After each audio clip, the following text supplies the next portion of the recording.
नमस्कार, मैं हूं शिवनाथ झा, आर्यावर्त इंडियन के यूट्यूब चैनल अखबार वाला से। मैं अभी भारत के चुनाव आयोग के बाहर बैठा हुआ हूं। शायद भारत के लोग या भारत के मतदाता, जो आज के युवक हैं या आज के जो मतदाता हैं, उन्हें नहीं मालूम होगा कि देश में जो पहली बार आम चुनाव हुआ था, उसमें सिर्फ 17 करोड़ मतदाता भाग लिए थे। इसका अर्थ ये हुआ कि आज़ादी के बाद जो पहला चुनाव हुआ, उस चुनाव में 17 करोड़ मतदाता थे। और आज 2024 में जो चुनाव होने जा रहा है, उस चुनाव में कितने मतदाता हैं और प्रथम चुनाव के कितने गुने अधिक है, यह कहना बहुत ही मुश्किल है।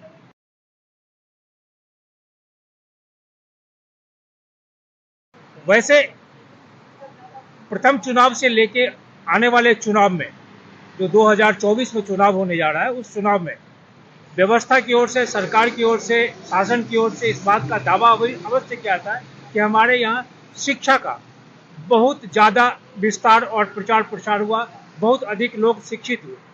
लेकिन आज भी अगर आंकड़े को देखेंगे तो आंकड़े में महिला और पुरुष के बीच जो शिक्षा दर का अनुपात है, उसमें तकरीबन 20% का फासला है। प्रथम चुनाव में शायद यह भी लोगों को मालूम हो या अथवा नहीं, प्रथम चुनाव में जो 17 करोड़ मतदाता भाग लिए थे, उसमें तकरीबन 85% लोग पढ़ लिख नहीं सकते थे। महिला शिक्षा की या महिलाओं की बात को थोड़ा सा अभी अलग रखते हैं। उसमें 17 करोड़ में 85% लोग पढ़ लिख नहीं सकते थे।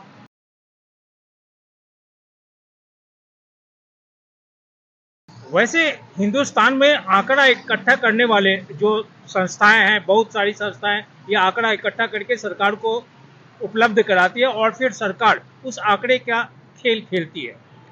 आंकड़े के हिसाब से यह कहा जाता है कि भारत में जो महिला और पुरुष के बीच में शिक्षा है, उसमें महिला शिक्षा में जो दर है, वो दर में इजाफा हुआ है। स्वाभाविक है, इजाफा जरूर हुआ है। लेकिन आज भी अगर नियत साफ रखकर भारत के मतदाताओं, खास करके जो महिला मतदाता है, उन मतदाताओं की शिक्षा के बारे में अगर तहकीकात किया जाए, जांच किया जाए, उनसे बात किया जाए, उनसे पूछा जाए, तो महिला शिक्षा में शहरों में भले शिक्षा का दर या शिक्षा का दर का जो आंकड़ा है, उस आंकड़े को अधिक से अधिक दिखाएंगे। ग्रामीण व्यवस्था में जहां आज भी महिला मतदाता है, उसमें शिक्षा का प्रचार और प्रसार नहीं के बराबर है। शायद बहुत कम लोगों को मालूम होगा कि भारत का जो पहला चुनाव हुआ था, उसमें तकरीबन 85 लाख महिलाएं चुनाव से इसलिए वंचित हो गई कि वो अपने पति का या अपने घर में जो पुरुष है, उनका नाम लेना नहीं जानती थी, नहीं चाहती थी। उस जमाने में पति का नाम लेना या घर में किसी पुरुष का नाम लेना, यह नैतिकता के खिलाफ था। और इसका परिणाम ये हुआ कि 85 लाख से अधिक महिलाएं मतदाता सूची में अंकित नहीं हुई।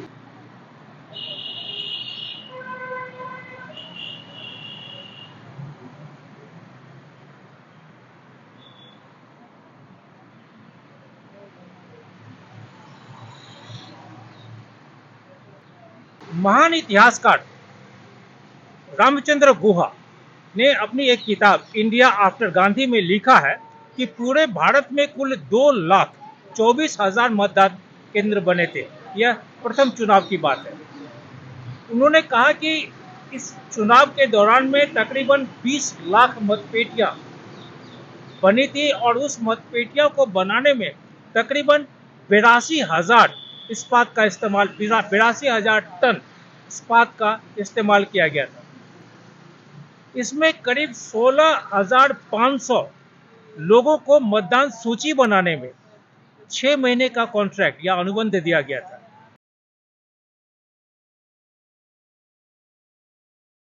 उसी चुनाव में तकरीबन 56,000 लोगों को प्रिजाइडिंग ऑफिसर बनाया गया था और उनकी इन प्रिजाइडिंग ऑफिसर के मदद के लिए तकरीबन 2,28,000 सहायकों को और 2,24,000 पुलिस कर्मियों को तैनात किया गया था।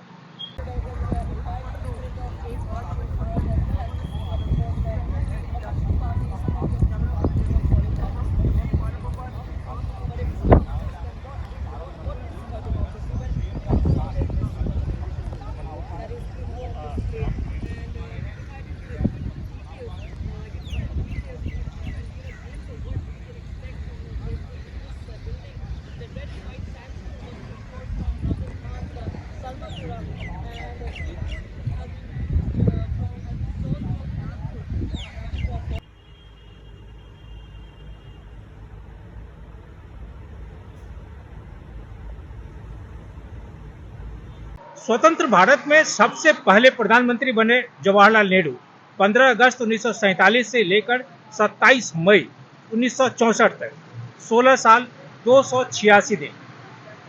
जवाहरलाल नेहरू के बाद में 13 दिन के लिए प्रधानमंत्री बने गुलजारी लाल नंदा, ये एक्टिंग कार्यकारी प्रधानमंत्री। ये 27 मई 1964 से 9 जून 1964 तक। फिर आए तीसरे में लाल बहादुर शास्त्री। आज लाल बहादुर शास्त्री जी का जन्मदिन 2 अक्टूबर। गांधी जी का जन्मदिन तो है ही, गांधी के जन्मदिन को सभी लोग याद रखते हैं, लेकिन आज लाल बहादुर शास्त्री का भी जन्मदिन है। लाल बहादुर शास्त्री 9 जून 1964 से 11 जनवरी 1966 तक प्रधानमंत्री रहे, 1 साल 216 दिन। फिर एक्टिंग प्रेसिडेंट प्राइम मिनिस्टर बन गए गुलजारी लाल नंदा। ये थे 11 जनवरी 1966 से 24 जनवरी 1966 तक 13 दिन के लिए।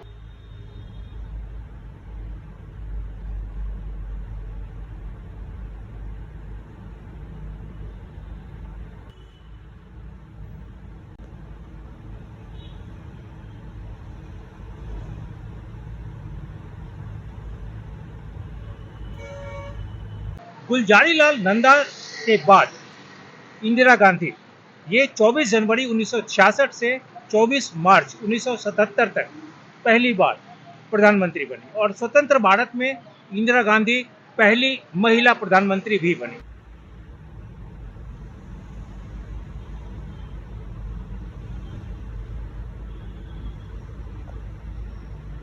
इंदिरा गांधी के इसी काल के दौरान एंटी इंदिरा कैंपेन और मूवमेंट पूरे भारतवर्ष में चला था। परिणाम ये हुआ कि इंदिरा गांधी की सरकार चली गई थी और फिर मोरारजी देसाई बने देश के प्रधानमंत्री।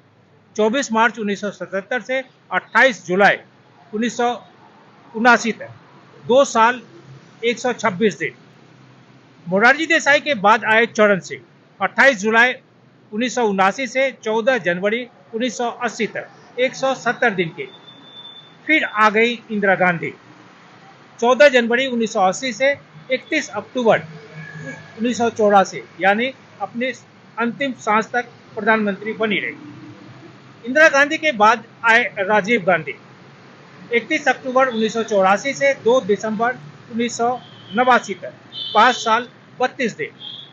राजीव गांधी के बाद आए वीपी सिंह, विश्वनाथ प्रताप सिंह, ये 2 दिसंबर 1989 से 10 नवंबर 1990 तक 343 दिन हुई। राजीव गांधी के बाद जो भी प्रधानमंत्री बने थे वो एक तरह से, हमारे बिहार में एक कहावत है कि आया राम गया राम। तो कोई एक साल से 1 महीना ज़्यादा या उससे आसपास ये प्रधानमंत्री बने गए और सभी लोगों को प्रधानमंत्री बनने की जो इच्छा थी मन में, जिनके मन में था कि इंदिरा गांधी को हटाओ, भगाओ और फिर प्रधानमंत्री देश का बनो, ये सभी लोग प्रधानमंत्री बने, कुर्सी पे आए, कुछ दिन रहे और फिर चले गए। वीपी सिंह के बाद आए चंद्रशेखर 10 नवंबर 1990 से 21 जून 1991 तक 223 दिनों के लिए। फिर आ गए कांग्रेस के वीपी नरसिम्हा राव 21 जून 1991 से 16 मई 1996 तक 4 साल 330 दिन। और फिर आ गए अटल बिहारी वाजपेयी 16 मई 1996 से 1 जून 1996 पहला 16 दिन के लिए बने। और फिर आ गए HD दवेगौड़ा 1 जून 1996 से 21 अप्रैल 1997 तक 324 दिन के लिए आए। दवेगौड़ा के बाद बने प्रधानमंत्री इंद्र कुमार गुजराल गुजराल साहब 21 अप्रैल 1997 से 19 मार्च 1998 तक प्रधानमंत्री।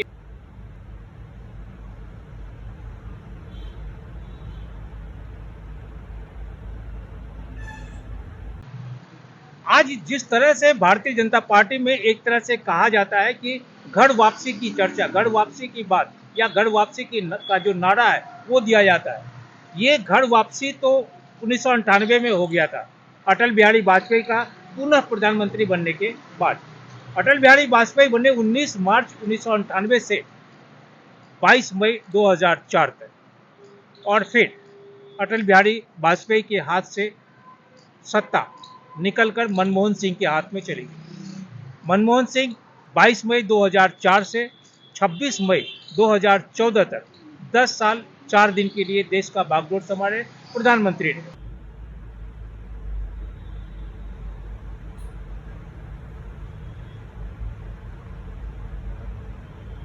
मनमोहन सिंह के बाद यानी 2014 आते आते देश में जो राजनीतिक व्यवस्था है वो थोड़ी सी उथल पुथल हो गई।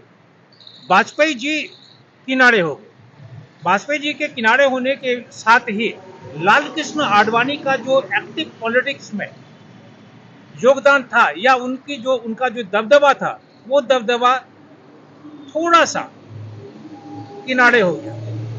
यह उसी तरह हुआ जिस तरह रेलवे ट्रैक में एक ट्रैक से दूसरे ट्रैक पे गाड़ी जाने के लिए एक जो फिश प्लेट है सर, एक पतला सा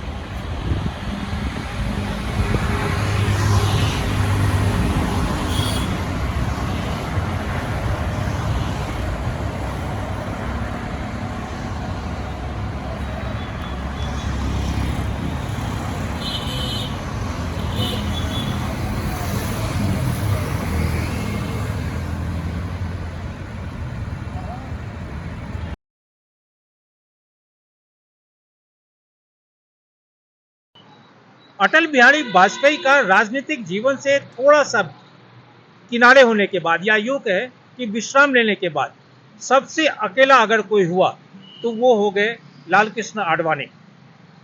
लाल कृष्ण आडवाणी अकेले हो गए। इस दरमियान और जो नेता लोग थे, चाहे वो सुषमा स्वराज हो, चाहे अरुण जेटली हो, ये सभी मृत्यु को प्राप्त किए। परिणाम ये हुआ कि एक गैप बन गया। लाल कृष्ण आडवाणी को उसी तरह से दरकिनार करते करते दरकिनार हो गए। जो राष्ट्र की राजनीतिक व्यवस्था थी, भारतीय जनता पार्टी की जो व्यवस्था थी, उस व्यवस्था से आडवाणी जी किनारे होते गए। लाल कृष्ण आडवाणी को मैं व्यक्तिगत रूप से उस दिन से जानता हूं जब धनबाद में रथ यात्रा लेकर आए थे।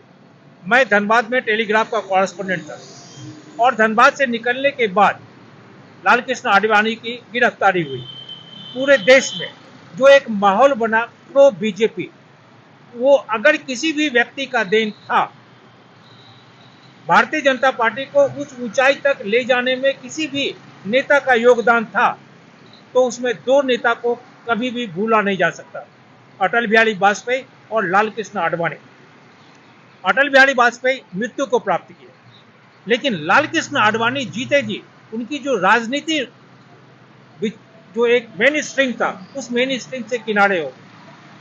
आज आडवाणी अंततः डेप्यूटी प्राइम मिनिस्टर बनने के बाद उनके मन में जो एक प्रधानमंत्री बनने की इच्छा थी, ये मैं नहीं, सारे विश्व के मीडिया जितने भी हैं, भारत के मीडिया या स्वयं आडवाणी जी भी जरूर इस बात को स्वीकार करेंगे कि उनमें उनके मन में या भारत के लोगों की यह इच्छा जरूर थी कि आडवाणी जी एक बार देश का प्रधानमंत्री बने, देश का नेतृत्व आडवाणी जी के हाथ में आए, क्योंकि भारतीय जनता पार्टी को जिस ऊंचाई तक ले गए थे आडवाणी जी, उस ऊंचाई में प्रधानमंत्री बनना उनके लिए वाजिब था, लेकिन ऐसा हुआ नहीं। 26 मई 2014 नरेंद्र मोदी देश के प्रधानमंत्री बने और आज देश के प्रधानमंत्री का बागडोर उन्हीं के हाथों में है। दुपट्टा और गुलाब का फूल देकर उनका अभिनंदन किया जा रहा है और कहीं न कहीं आप देख सकते हैं कि बस तमाम जो भारतीय जनता पार्टी के बड़े नेता थे वो तमाम लोग इस बैठक में शिरकत करने के लिए पहुंच चुके हैं। राजस्थान और छत्तीसगढ़ के लिए चुनाव समिति की बैठक जो है वो आयोजित की जा रही है। इससे पहले भी दो स्वतंत्र भारत में दो व्यक्ति डेप्यूटी प्राइम मिनिस्टर बने, एक सरदार वल्लभ भाई पटेल और दूसरा वाजपेयी जी के प्रधानमंत्रित्व काल में लाल कृष्ण आडवाणी, जो गृह मंत्री भी थे और उप प्रधानमंत्री के रूप में भी उन्होंने पदभार संभाला था।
भारत में अगर यूनिफाइड करने में किसी भी व्यक्ति का योगदान रहा तो उसमें उसी तरह जिस तरह सरदार पटेल की भूमिका को नहीं भुलाया जा सकता है, लाल कृष्ण आडवाणी की भूमिका को भी नहीं भुलाया जा सकता है।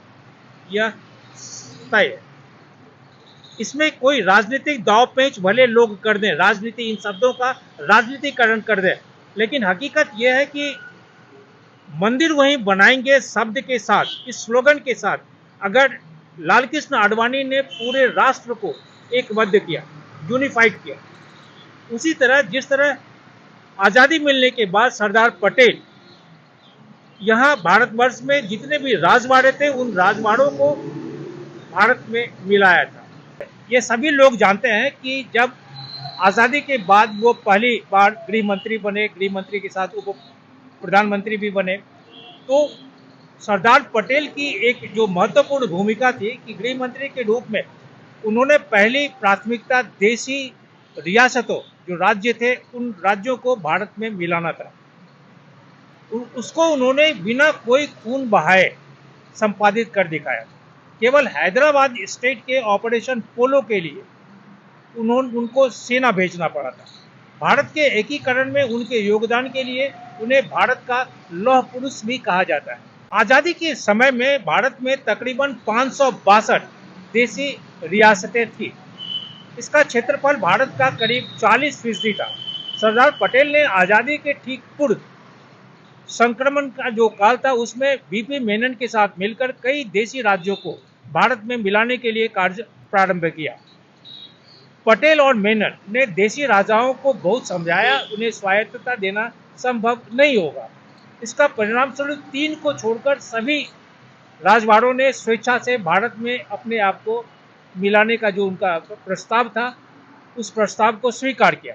केवल जम्मू एंड कश्मीर, जूनागढ़ और हैदराबाद स्टेट के राजाओं ने ऐसा करने से इनकार किया था। जूनागढ़ सौराष्ट्र के पास एक छोटी सी रियासत थी और चारों ओर से भारतीय भूमि से घिरी हुई थी। इतिहासकारों का कहना है कि जूनागढ़ को भारत में मिलाने के लिए जूनागढ़ के जो तत्कालीन जो भी राजा थे वो नहीं चाहते थे इस बात को, लेकिन 9 नवंबर 1947 को जूनागढ़ को भी भारत में मिला लिया गया। फरवरी 1948 में वहाँ जनमत संग्रह कराया गया था जो भारत के विलय के पक्ष में था। हैदराबाद भारत की सबसे बड़ी रियासत थी जो चारों ओर से भारतीय भूमि से घिरी थी। वहाँ के निजाम ने पाकिस्तान के प्रोत्साहन से स्वतंत्र राज्य का दावा किया और अपनी सेना बढ़ाने लगा। वो ढेर सारे हथियार भी आयात, यह कहा जाता है कि ढेर सारे हथियार भी उन्होंने आयात किया था। इससे सरदार पटेल चिंतित थे और अंततः भारतीय सेना 13 सितंबर 1948 को हैदराबाद में प्रवेश करी और 3 दिनों के बाद निजाम ने आत्मसमर्पण कर रखा। नवंबर 1948 में भारत में विलय कर प्रस्ताव स्वीकार किया। कश्मीर के बारे में पिछले 76 वर्षों में या उससे क्या क्या राजनीति हुई, यह किसी से छिपा हुआ नहीं। कश्मीर की राजनीति अपने आप में न केवल भारत बल्कि अंतर्राष्ट्रीय स्तर पे एक अलग तरह की राजनीति थी। लेकिन 5 अगस्त 1919 को वर्तमान प्रधानमंत्री नरेंद्र मोदी और वर्तमान में जो गृह मंत्री है अमित शाह जी, इनके प्रयास से कश्मीर को विशेष राज्य का जो दर्जा था उसे देने वाला 370 अनुच्छेद 370 को और 35A समाप्त हुआ। कश्मीर भारत का एक अभिन्न अंग बन गया।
आज की पीढ़ी भले इस शब्द को जाने अथवा नहीं, लेकिन हमारे बिहार में एक कहावत है कि बिल्ली के भाग्य से सिक्का टूटा।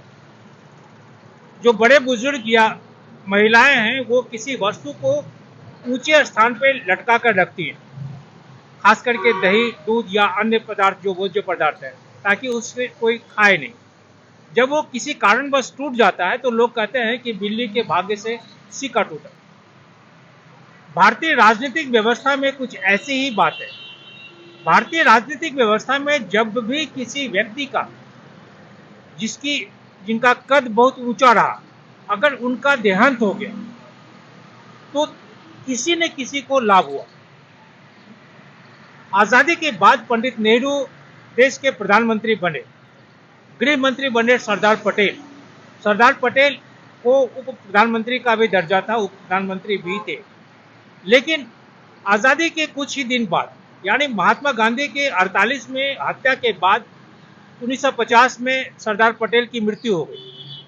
सरदार पटेल की मृत्यु के साथ ही, अगर मैं गलत नहीं हूं या जो राजनीतिक व्यवस्था में जो राजनीतिक विशेषज्ञ या जो लोगों ने लिखा है, नेहरू को इसका बहुत बड़ा फायदा हुआ, क्योंकि उनको सीधा प्रत्यक्ष रूप से अपोज करने वाला कोई नहीं था। जो एक पुरुष थे, जो एक लौह पुरुष थे, वो लौह पुरुष नहीं रहे, सरदार वल्लभ भाई पटेल नहीं रहे और नेहरू का एक छत्र राज्य हो गया। उसी तरह जब सन 84 में इंदिरा गांधी का देहांत हुआ, इंदिरा गांधी की हत्या हुई, तो फिर उनके पुत्र को राजीव गांधी को राजनीतिक लाभ हुआ। राजीव गांधी देश के प्रधानमंत्री बने और बहुत अच्छे तरह से, बेहतरीन तरीके से उन्होंने इस अपने पद का गरिमा को बचा कर रखा। और भारत में आज जिस कंप्यूटर के बारे में हम बात करते हैं, आज यहाँ चुनाव आयोग के सामने बैठकर अगर मैं ये बोल रहा हूँ, ये सभी कंप्यूटर से रिलेटेड जो बातें थी, इसका देन हम राजीव गांधी को जरूर देंगे, इसका श्रेय। राजीव गांधी की हत्या के बाद उनके फैमिली में कोई ऐसे व्यक्ति नहीं हो पाए उस ऊंचाई के, जो भारत के अन्य राजनीतिक पार्टियों को चैलेंज कर सके या उनसे मीट कर सके। कांग्रेस में जितने भी नेता नेहरू के जमाने में जो थे वो तो ईश्वर को प्राप्त किए, इंदिरा गांधी के जमाने में जो थे वो भी क्रमशः ईश्वर को प्राप्त करते गए। राजीव गांधी के काल में जो व्यक्ति कांग्रेस में थे तब तक राजनीतिक व्यवस्था भी बहुत हद तक बदल गई थी। अशोका रोड से लेकर संसद मार्ग तक बहुत ज्यादा बदलाव हो गया था। हम जहां बैठे हुए हैं ये चुनाव आयोग में भी बहुत सारे परिवर्तन हो गए थे। पक्ष विपक्ष की बातें शुरू हो गई थी या होने लगी थी। कांग्रेस में राजीव गांधी या इंदिरा गांधी या गांधी परिवार में ऐसे कोई व्यक्ति उस ऊंचाई के नहीं हो पाए, आज भी नहीं है, जो दूसरी राजनीतिक पार्टी खासकर भारतीय जनता पार्टी को चैलेंज कर सके। देश में जितनी भी राजनीतिक पार्टियां हैं, समाजवादी पार्टी अगर है तो समाजवादी पार्टी में मुलायम सिंह यादव जिस ऊंचाई पे थे उनके पुत्र अखिलेश यादव उस ऊंचाई तक पहुंच नहीं सकते। यह सोच से परे है।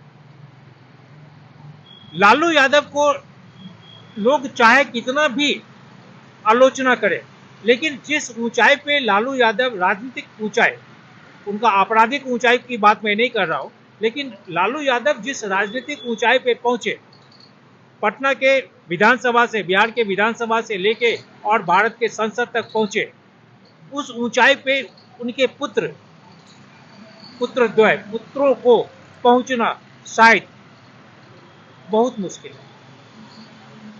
बहुजन समाज पार्टी में काशीराम की जो ऊंचाई थी, उस ऊंचाई में मायावती भले बहुत कोशिश की, मायावती बहुत आगे तक भी निकली, लेकिन काशीराम की ऊंचाई मायावती नहीं प्राप्त कर सकी।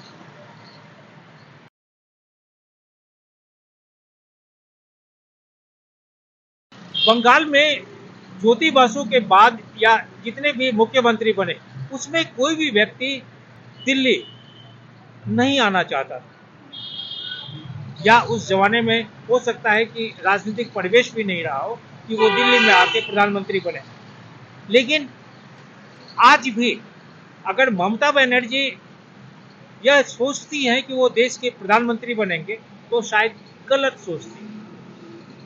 वैसे कहते हैं कि राजनीति में ऊंट किस करवट कब बैठ जाएगा यह कहना बहुत मुश्किल है, लेकिन जब भारतीय मतदाता की बात करेंगे, उनकी मानसिक सोच, मानसिक स्थिति की बात, मतदान करने की जो प्रथा है, मतदान केंद्र तक जाते जाते, उस डब्बे तक जाते आते या फिर उंगली दबाते दबाते जो विचारधारा, जो मन में विचार है वो किस तरह बदल जाता है, उस दृष्टिकोण से आज भारत की राजनीतिक व्यवस्था में एक बहुत बड़ा खाई है।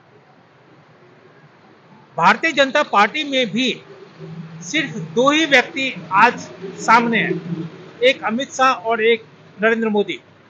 नरेंद्र मोदी दूसरी बार प्रधानमंत्री का कार्यालय सीट के बाद अब तीसरी बार चुनाव में जाएंगे प्रधानमंत्री के लिए। इसके बाद भारतीय जनता पार्टी या उस पार्टी के जो सहायक पार्टियां हैं, उन पार्टियों में भी कोई नेता उस ऊंचाई का नहीं है, या उस ऊंचाई को बनने नहीं दिया गया, उस ऊंचाई तक चढ़ने नहीं दिया गया जो प्रधानमंत्री के पद का दावा कर सके।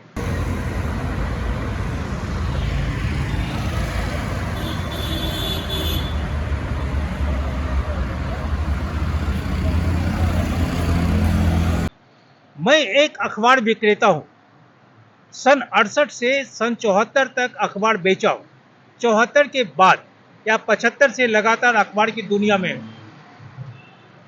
अखबार में छपे कहानियों को, जितनी भी कहानियां प्रकाशित होती थी उस जमाने में देखता था, बाद में कहानियां लिखने लगा। आज निर्वाचन आयोग के इस बरामदे बाहर सड़क पर बैठकर इस कहानी को करने में मुझे जो अंदाजा लग रहा है, पिछले 50 वर्षों में कोई भी राजनीतिक पार्टी, चाहे पंडित नेहरू हो, चाहे इंदिरा गांधी हो, चाहे अटल बिहारी वाजपेयी हो, या अन्य राजनीतिक पार्टियां, अपने सेकेंड लाइन लीडर्स को कभी नहीं आने दिया, बनने नहीं दिया। सबके अंदर एक भय था और या भय था या फिर ये चाहते थे कि कुर्सी बस उन्हीं के अधीन रहे, कुर्सी पर दूसरे व्यक्ति का वर्चस्व नहीं हो, कुर्सी पर वो दूसरा कोई व्यक्ति बैठे नहीं। इसलिए जब तक नेहरू रहे कुर्सी पे चिपके रहे। नेहरू के बाद बीच में स्टॉप गैप अरेंजमेंट में शास्त्री आए या फिर गुलजारीलाल नंदा आए, फिर आ गई इंदिरा गांधी। इंदिरा गांधी के बाद फिर आ गए राजीव गांधी, फिर कांग्रेस के नरसिम्हा राव और फिर, लेकिन देश के जो दूसरी राजनीतिक पार्टियां हैं वो दूसरी राजनीतिक पार्टियां में राष्ट्रीय पार्टियां के रूप में प्रधानमंत्री के रूप में देखने का एक जो स्वप्न देखने की बात थी, वो स्वप्न अगर कोई देख रहा था तो सिर्फ भारतीय जनता पार्टी। और यही कारण हुआ कि सिर्फ भारतीय जनता पार्टी के अटल बिहारी वाजपेयी प्रधानमंत्री बन पाए, या 77 पोस्ट इमरजेंसी एरा के बाद जितने भी राजनीतिक पार्टियां एकीकृत हुए और जो जो उसके नेता थे वो कुछ काल के लिए प्रधानमंत्री बने, लेकिन अंततः सबकी निगाहों में सबसे ज्यादा निगाह भारतीय जनता पार्टी की, क्योंकि जो दूसरी राजनीतिक पार्टियां थी वो क्षेत्रीय पार्टियां थी। क्षेत्रीय पार्टियां का राष्ट्रीय स्तर पे आना या उसके जो नेता हैं उनकी सोच राष्ट्रीय सोच नहीं हो सकता। और यही कारण है कि अगर सांसदों की संख्या हो सकती है कि अधिक हो जाए, 20 से 25 हो जाए, 25 से 52 हो जाए, लेकिन भारतीय जनता पार्टी का 3 सांसद से 313 सांसद होना यह अपने आप में ही एक इतिहास है। कोई भी दूसरी राजनीतिक पार्टियां इस अंक को अब तक हासिल नहीं कर पाई, और यही कारण है कि भारतीय जनता पार्टी का नेतृत्व करने वाला एक व्यक्ति जिसके कारण ये 313 हुआ वही प्रधानमंत्री बना। उसके बाद जितने भी पार्टी में लोग हैं या भारतीय जनता पार्टी की जो सहायक पार्टियां हैं वो उस लायक नहीं है, उनकी ऊंचाई उतनी अधिक नहीं है कि वो प्रधानमंत्री के पद के लिए, प्रधानमंत्री की कुर्सी के लिए सोचे।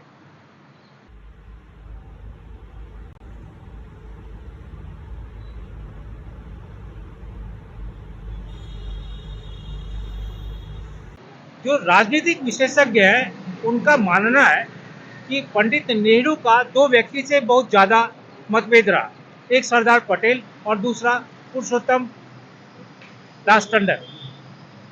इन दोनों के मतभेद होने के बाद उन्होंने जो सीखा उनके बारे में यह कहा जाता है कि रक्षा मंत्री और गृह मंत्री हमेशा प्रधानमंत्री का होना चाहिए, या प्रधानमंत्री के जो विचार के लोग हैं, प्रधानमंत्री की जो बात करें उनका होना चाहिए। अगर आज के परिप्रेक्ष्य में देखें तो राजनाथ सिंह इस बात को अंतः मन से स्वीकार कर लिए होंगे कि वो देश का प्रधानमंत्री कभी नहीं बनेंगे। उनके मन में शायद कोई खोट भी नहीं होगा, मन में कोई शिकवा शिकायत गिला भी नहीं होगा कि वो देश के प्रधानमंत्री नहीं बने। जो शिकवा और गिला लाल कृष्ण आडवाणी के साथ है। हाँ, अमित शाह गृह मंत्री जरूर है, लेकिन अमित शाह और प्रधानमंत्री नरेंद्र मोदी के बीच जो तालमेल है वो शायद राजनाथ सिंह के साथ नहीं होगा।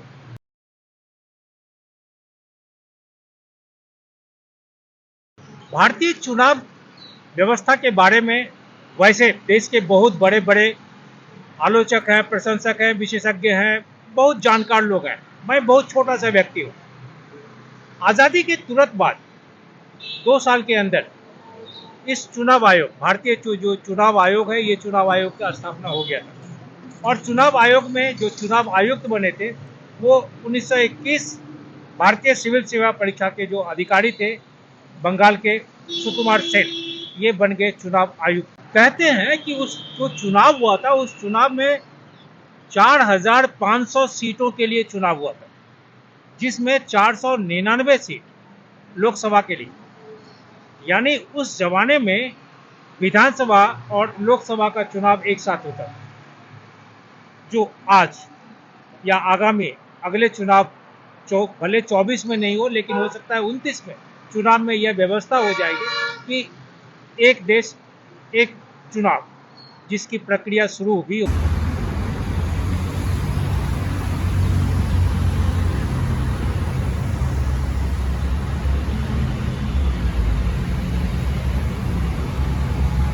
पहले आम चुनाव के दौरान में 3 राजनीतिक हत्याएं हुई थी पूरे विश्व में।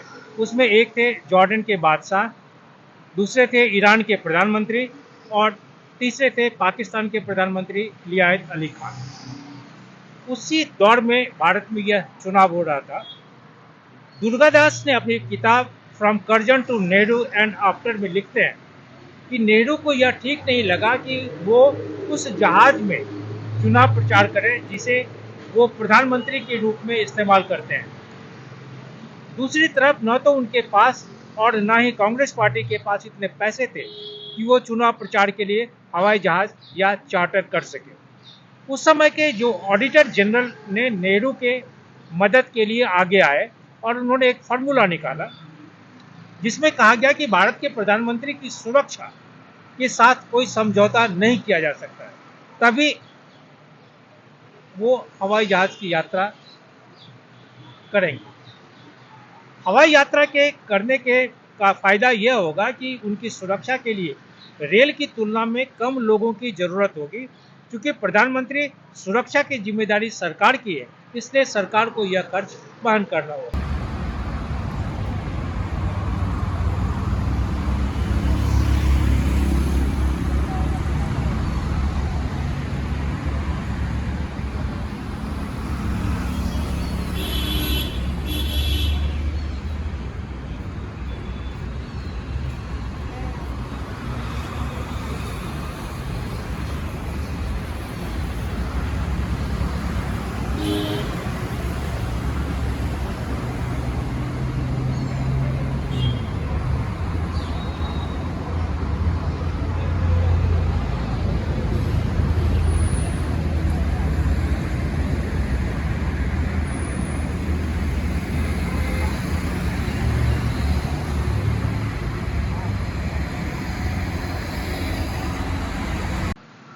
ये चुनाव आयोग उसी दरमियान एक नियम बनाया गया कि नेहरू सरकार को एक व्यक्ति को जहाज में ले जाने का जो किराया है वो अदा करेंगे। उसके साथ चलने वाले जो सुरक्षाकर्मी हैं उनका किराया सरकार देगी। अगर पार्टी का कोई सदस्य उनके साथ उस जहाज में जाना चाहता है तो उसका किराया वो खुद देगा। दुर्गादास ने लिखा कि नेहरू ने चुनाव प्रचार के लिए हवाई जहाज के अलावे सड़कों का और रेलों का भी इस्तेमाल किया। किताब में यह लिखा गया है कि 1 अक्टूबर 1952 से उनका चुनाव प्रचार अभियान शुरू हुआ। 9 महीने के अंदर नेहरू देश के कोने कोने में चुनाव प्रचार किया। किताब में यह भी उद्धृत किया गया है कि नेहरू ने 25,000 मील की दूरी तय की, जिसमें 18,000 मील हवाई रास्ते और 5,200 मील गाड़ी से, 4 पहिया वाहन से और 1,600 मील रेल से तय की। 90 मील की जो दूरी है वो नाव से और अन्य साधनों से उन्होंने तय किया था। नेहरू का पहला चुनावी भाषण पंजाब के लुधियाना में हुआ था। उसमें उन्होंने सांप्रदायिक दलों पर हमला कर बोलते हुए कहा था कि वो लोग हिंदू और सिख संस्कृति के नाम पे सांप्रदायिकता को बढ़ावा दे रहे हैं, जैसा कि एक जमाने में मुस्लिम लीग किया करता था। नेहरू का दूसरा भाषण आज के दिन 2 अक्टूबर गांधी जयंती के दिन में दिल्ली में हुआ, बहुत नजदीक। उस भाषण में उन्होंने जोर देकर कहा था कि उनकी पार्टी छुआछूत और जमींदारी की प्रथा मिटाने के लिए कृत संकल्प। करीब 1.5 घंटे के अपने भाषण में उन्होंने घोषणा की कि अगर कोई शख्स हिंदू धर्म के नाम पर किसी दूसरे शख्स पर हाथ उठाता है तो वो अपनी आखिरी सांस तक लड़ते रहेंगे। इसी तरह उन्होंने अंबाला में कहा था कि महिलाओं से उन्होंने अपील किया था कि वो पर्दे की प्रथा से छोड़कर देश के निर्माण में आगे आए। यह बात यहाँ इसलिए जिक्र कर रहा हूँ कि आज जिस चीज को नेहरू जो सरकारी वाहन चुनाव के दौरान इस्तेमाल न हो उसके लिए जिस तरह उन्होंने अपोज किया था और बाद में यही चुनाव आयोग उसका रास्ता, उसका मार्ग प्रशस्त किया था कि एक प्रधानमंत्री किस तरह से सरकारी तंत्र का इस्तेमाल चुनाव के दौरान कर सकते हैं। तो फिर नेहरू के बाद आज अगर 2024 में चुनाव होगा या पिछले दिनों से चुनाव होता चला आ रहा है, उसमें अगर सरकारी तंत्र का इस्तेमाल होता है तो उसके लिए दोषी कौन है? सरकार या चुनाव आयोग?